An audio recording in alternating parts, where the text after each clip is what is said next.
Xocalıya növbəti qayıdış baş tutub. 34 il öncə əsrin ən dəhşətli faciəsini yaşayan Xocalı indi ən xoşbəxt günlərinə şahidlik edir.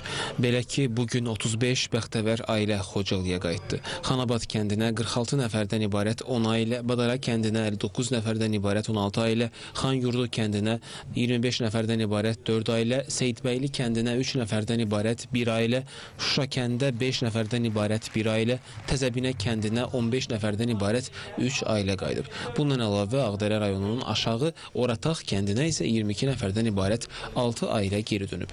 Ümumilikdə 175 nəfərdən ibarət 41 ailəyə illərdir həsrətində olduqları yeni mənzillərinin açarları təqdim olunub. Çox sağ olsunlar. Dövlət başçımız Allah qorusun. Bizi bu doğma Qarabağımıza, bu dağların qoyunu səfal yerlərə yerləşdirdi.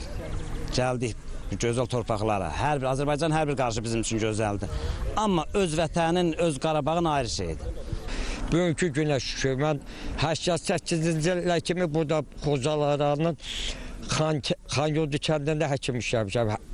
88-də qaçqır düşmüşəm. Bugünkü sevincin həddi hududu yoxdur. Qeyd edək ki, köçürülən sakinlər üçün bütün zəruri sosial infrastruktur yaradılıb, onların rahat yaşayışı üçün hər bir şərait təmin olunub.